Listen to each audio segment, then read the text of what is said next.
Muri Musanze nakiriye The Ben kugira ngo abanza we kutuzi atuze. Murabona ndi guseka.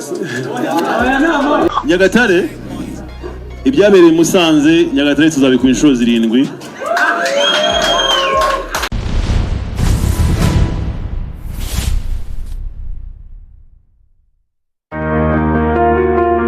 Nyuma yuko witwa The Ben akubite cyangwa se agaritse mugenzi witwa Bruce Melody mu karere ka Musanze, ni mu bitaramo byitwa Summer Country Tour, n'ubundi ibitaramo byateguwe n'umugabo witwa Bruce Melody, bikaba byarabaye ku bwumvikane bw'abaga bombi. N'ubundi hari nyuma yuko n'ubundi witwa Bruce Melody yemeye kwitabira igitaramo cy'uwitwa The Ben cyiswe The New Groove cyo n'ubundi buri mwaka hano mu gihugu cyacu cyiza cy'u Rwanda. Hanyuma rero nyuma y'ubwumvikane bemeranyijwe ko n'ubundi uwitwa The Ben azamufasha bagataramana mu bitaramo bya Summer Country Tour, n'ubundi bitegurwa n'umugabo witwa Bruce Melody.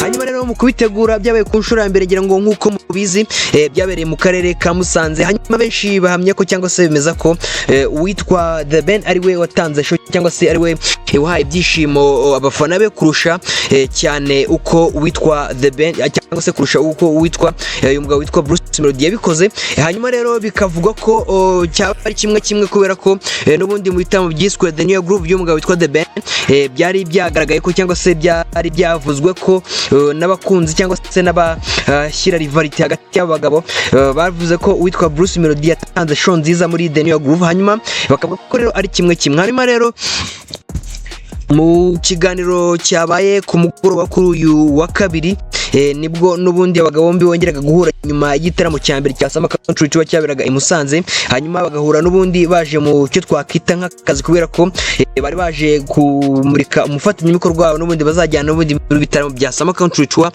akaba ari Airtel Rwanda. Hanyuma rero muri iki gikorwa niho abagabo bombi bongeye guhurira. Hanyuma rero havugirwa amagambo menshi y'ubwishongozi kabisa yo kugenda bishongora kabisa basa n'abaterana amagambo byiza cyane kabisa byongeye gutuma abantu bongeye gutekereza n'ubundi kuri bitaramo byongera kuzamura n'ubundi mudu y'abantu kuri ibi bitaramo. Hanyuma rero ngira ngo umugabo witwa The Ben nk'uko twabibwiye haruguru ni we usa wagaragaje performance nziza cyane mu karere ka Musanze.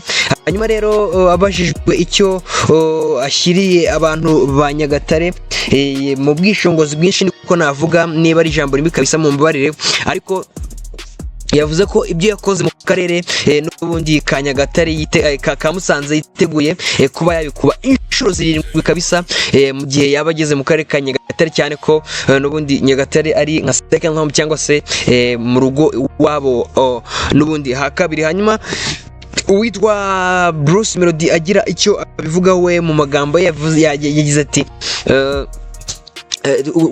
kwakira The Ben like nyine ngo donc reka twumve uwitwa Bruce Melody abivugaho, hanyuma ndagaruka tugiye gute dukomeza. Jewe rero muri Musanze nakiriye The Ben kugira ngo abanza we kutuzi atuze. Murabona ndi guseka. Ibintu ndi kubabwira ndi seriye. Oya, ariko umuntu ntakakira umuntu mweba mwarezwe muti. Hanyuma rero arakaza neza mu nzira none yo kubikora uko bikwiye. Ikindi kandi abantu bari Nyagatare mwitegure, mwabonye experience twagiriye Musanze, tubazaniye ibintu byiza bizima. Abafana banjye muze muri benshi n'abafana b'abandi bahanzi yewe n'abafana b'umuziki nyarwanda muri rusange. Murakoze.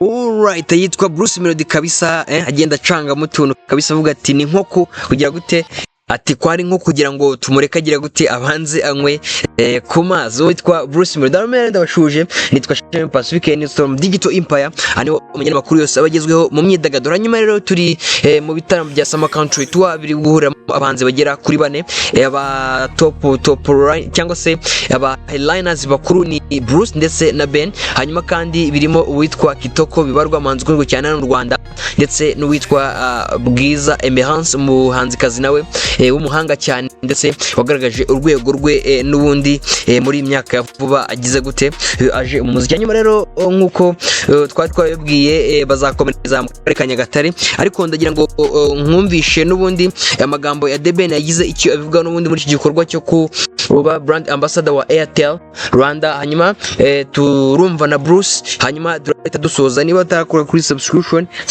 yawe irakenewe. Hanyuma nitwa Shame Pacific, this is Storm Digital Empire cyangwa se Storm 60 byose ni kimwe, and then tujye dukomeza tubane right. Ndabakunda cyane, mugire amahoro. Nyagatare ibyabereye Musanze Nyagatare tuzabikora inshuro 7. I promise you.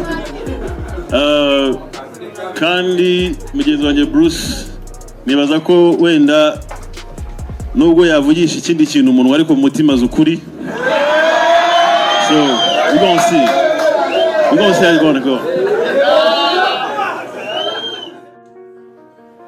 Nyagatare hazaba ari show byatari, especially kuri njyewe rumva it's like a homecoming, and kandi nizere ko nzaba introducing imana idasanzwe iri muri Bruce Melody as well.